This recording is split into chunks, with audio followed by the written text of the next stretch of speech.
he said. He gave me the letter and walked away. "Martha! Martha!" I called to my wife. "Come here! We have a letter from our son Saul." Martha came out and looked at the letter. She was excited, but she was also worried. "A letter from Saul?" she said. "Is he alive and well?" "I'm going to find the school teacher. He can read the letter." There was no school 50 years ago, so I cannot read or write. I live in a small village. The only work is farming. My only son, Saul, left the village 2 years ago, and my 3 daughters are married. Saul is making a lot of money in a foreign country. Martha and the schoolteacher came back. A lot of other people came. Everyone wanted to hear my letter. The schoolteacher opened the envelope and read the letter. 20 Taylor Street, London E19, England, 16th of March. Dear Father, I am living in London. I have a job in a factory. The work is very hard. I often work at night, but the pay is good. I am well, and I live with people from my country. I am sending you £100 in this letter.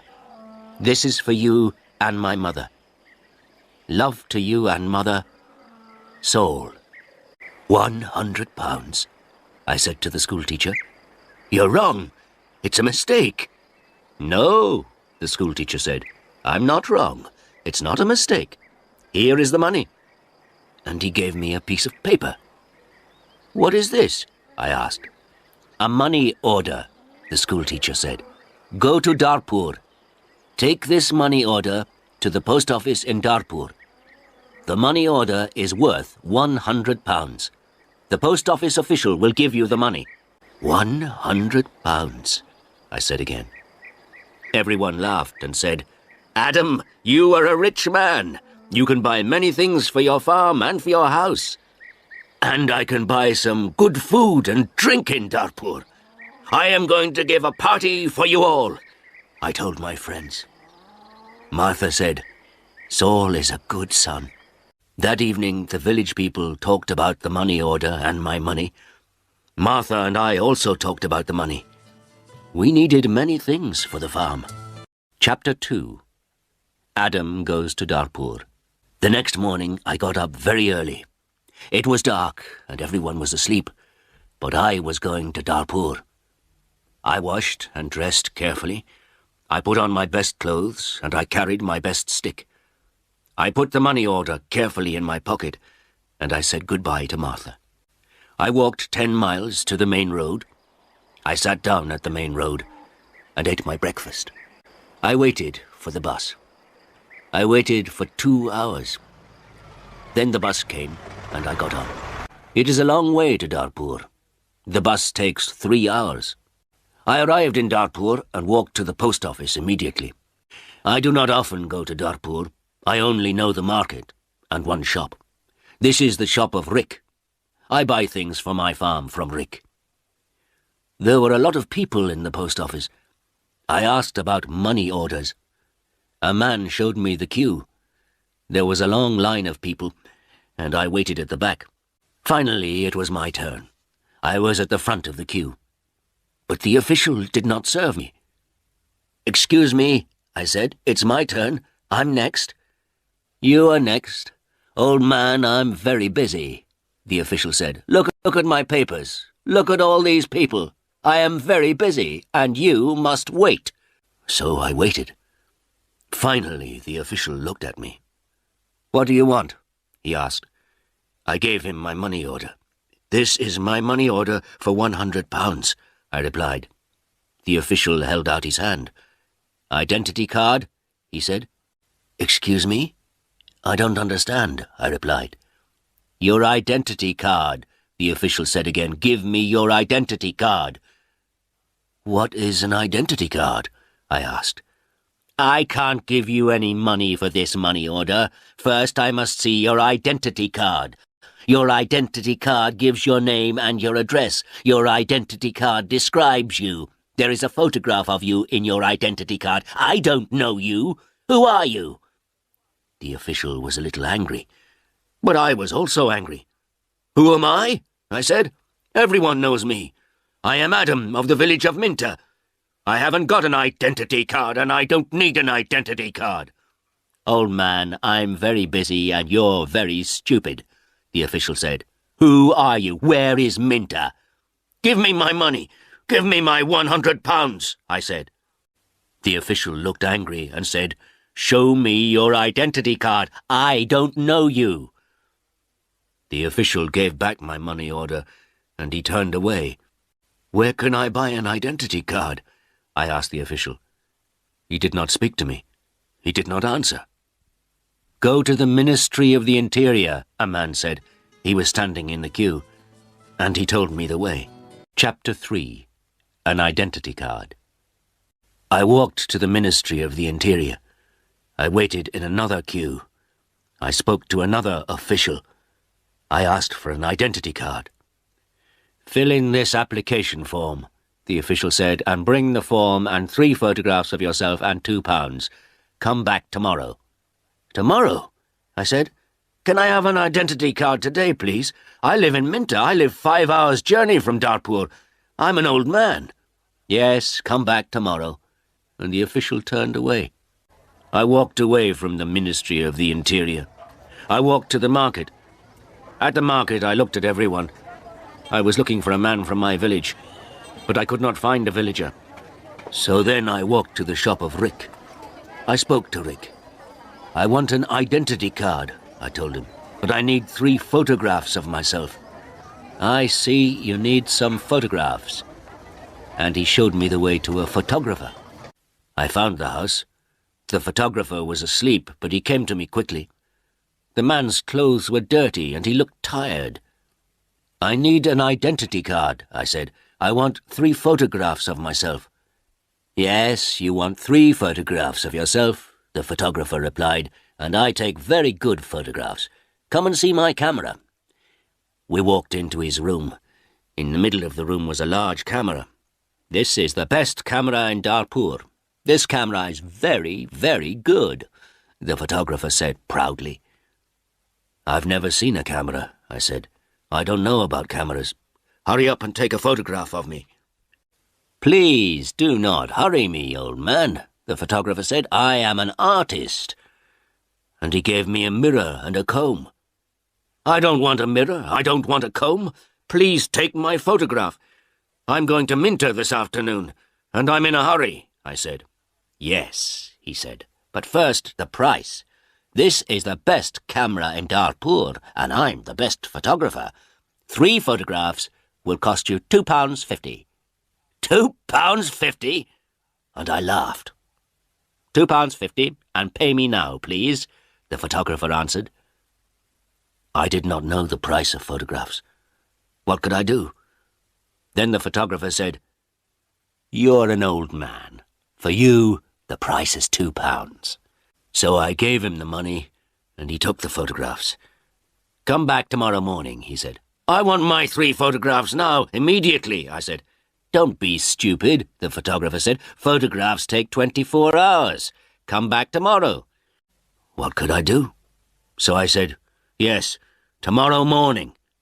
"Good," said the photographer. "Now go. I have a lot of work. I'm very busy." I went back to the bus station. I sat on the bus for 3 hours. I walked 10 miles back to my village. It was night time, and I was very tired. Martha and my friends were waiting for me. "Where is the money?" Martha asked. "I have no money. I cannot change the money order. First I must have an identity card." And I told Martha everything. "Tomorrow I am going to Dartpoor again," I said. Then I did not talk again. I was very tired, and it was late at night. I lay on my bed, and I slept. Chapter 4. No Photographs. I woke up late the next morning. The sun was already high. I did not walk to the main road and catch a bus. All the buses go to Dartpoor early in the morning. So I stayed at home on Wednesday. I was still very tired. I rested and talked to the villagers about the money order. I told them about the identity card and the photographer. The school teacher said, "Yes, the official is correct. In a post office, you always show your identity card." The school teacher filled in my application form for an identity card. On Thursday, I travelled to Darpur again. I walked to the main road and I caught a bus. In Darpur, I walked to the house of the photographer. I knocked on the door of the house. No one came to the door.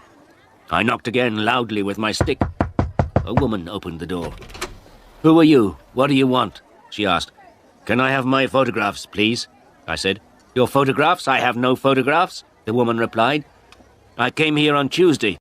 Where is the photographer?" I asked. "He's out. He's not here." And the woman closed the door. I shouted at her, "I'm waiting here for him." After a long time, the photographer came back. He looked tired, and he smelt of beer. "Give me my photographs," I said. "I have waited a long time for you." The photographer looked at me and said, "I don't know you, old man. What photographs are you talking about?" "My 3 photographs for my identity card. I paid you £2 for them on Tuesday. Give me my photographs immediately or my money." "Your photographs? Your money? What are you talking about?" the photographer said. "Show me the paper. Show me the receipt for your money." "My receipt?" I asked. "Yes, where is your receipt?" the photographer asked. "You didn't give me a receipt," I shouted. "Give me my photographs or my money immediately." And I hit the photographer hard with my stick. I am old, but I am still strong. The photographer fell on the ground. He shouted, "Help! Help! This old man is killing me!" And I hit him hard again. Lots of people ran out of their houses. I hit the photographer again, and 2 men held me. I could not get away from the 2 men. The photographer was very angry, and I was very angry. Lots of people were shouting. Then a policeman came. The photographer shouted to the policeman, "This old man hit me 3 times with his stick. He's a thief and a murderer. He wants my money." The policeman held my arm and said, "Come with me to the police station." I did not say anything. We walked to the police station. At the police station, the policeman asked me, "Did you hit that man 3 times?" "Yes," I said. "He didn't give me my photographs." "Show me your identity card," said the policeman. "I am Adam of Minter Village," I replied, "and I haven't got an identity card." "Old man," said the policeman, "go back to your village. Don't come here and fight. Keep out of Darpur." And he pushed me into the street. I went back to my village. I was tired and angry. Chapter 5. Adam changes his money order. Next day I told my story to all the villagers. The villagers were angry. Martha was very unhappy. She said, "Saul is working very hard. He is sending money and we can't have the money. What are we going to do?" I did not know. Then in the evening the school teacher came to my house again. "Adam, perhaps I can help you," the school teacher said. "Here is a letter to Mr. Sheth." "Mr. Sheth?" I said. "Who is he?" "He's an important man in Darpur, and he's a friend of my wife's cousin," replied the school teacher. "This letter is to Mr. Sheth. The letter is about your money order. Perhaps he can help you." I took the letter and thanked the school teacher. So I travelled to Darpur again on Saturday for the 3rd time.